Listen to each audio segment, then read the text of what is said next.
తెలంగాణలో వర్గీకరణను వెంటనే అమలు చేస్తామని సీఎం రేవంత్ రెడ్డి ప్రకటించారు. ఎస్సీ ఎస్టీ ఉపవర్గీకరణపై సుప్రీంకోర్టు తీర్పును ఆయన స్వాగతించారు. ఎలాంటి సంచలన తీర్పు ఇచ్చిన సుప్రీంకోర్టుకు కృతజ్ఞతలు. అవసరమైతే ఇప్పటికే ఇచ్చిన ఉద్యోగ నోటిఫికేషన్లలో వర్గీకరణను అమలు చేసేలా ఆర్డినెన్స్ తెస్తాం, మాదిగ ఉపకులాలకు న్యాయం చేస్తామని సీఎం అసెంబ్లీలో వెల్లడించారు.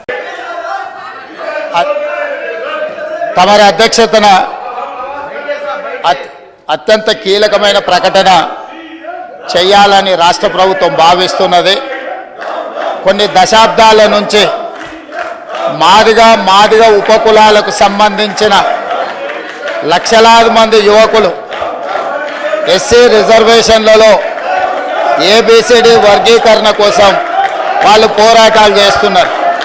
27 సంవత్సరాల నుంచి ఉమ్మడి రాష్ట్రంలో కానీ ప్రత్యేక తెలంగాణ రాష్ట్రంలో కానీ ఏబిసిడి వర్గీకరణ మీద మాదిగ ఉపకులాల యువకులు పోరాటాలు చేయడం జరిగింది.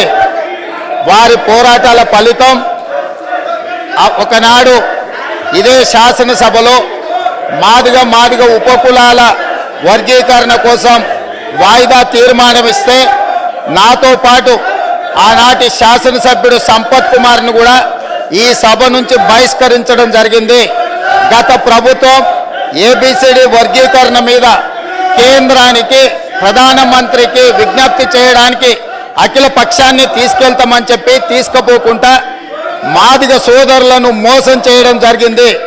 కానీ డిసెంబర్ 3, 2023 నాడు ప్రజాప్రభుత్వం బాధ్యత తీసుకున్న తర్వాత తక్షణమే మా ఉప ముఖ్యమంత్రి గారి సూచన మేరకు మాజీ ఉప ముఖ్యమంత్రి ప్రస్తుత మంత్రి దామోదర్ రాజనరసింహ గారి నేతృత్వంలో మా శాసనసభ్యులందరినీ అడ్వకేట్ జనరల్ని ఢిల్లీకి సుప్రీంకోర్టుకు పంపించి న్యాయ కోవిధులతోని చర్చించి సుప్రీంకోర్టులో బలమైన వాదనను తెలంగాణ రాష్ట్ర ప్రభుత్వం కాంగ్రెస్ ప్రభుత్వం వినిపించడంతో ఈనాడు సుప్రీంకోర్టు మాదిగ ఉపకులాల వర్గీకరణకు అనుకూలమైన తీర్పునివ్వడం జరిగింది. నేను మనస్ఫూర్తిగా సుప్రీంకోర్టు కాన్స్టిట్యూషనల్ బెంచ్కు రాజ్యాంగ ధర్మాసనానికి మనస్ఫూర్తిగా కృతజ్ఞతలు తెలియజేస్తున్నా.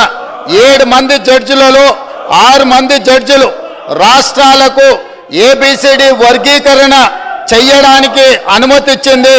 తెలంగాణ రాష్ట్ర ప్రభుత్వం తరఫున నేను స్పష్టమైన ప్రకటన చేస్తున్నా.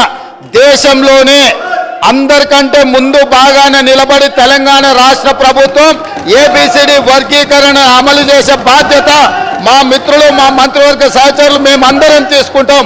అవసరమైతే ఇప్పుడు ఇచ్చిన ఉద్యోగ నోటిఫికేషన్లలో కూడా వర్గీకరణను అమలు చేయడానికి అవసరమైతే ఆర్డినెన్స్ తీసుకొచ్చి మాదిగ సోదరులకు న్యాయం చేసే బాధ్యత మేము తీసుకుంటాము. కాబట్టి ఈరోజు ఈ సభ అందరూ కూడా ఈ అంశం మీద ఏకాభిప్రాయానికి వచ్చి మాదిగ ఉపకులాల వర్గీకరణకు సంపూర్ణంగా సహకరించాల్సిందిగా రాష్ట్ర ప్రభుత్వం తరఫున నేను విజ్ఞప్తి చేస్తున్నా అధ్యక్ష.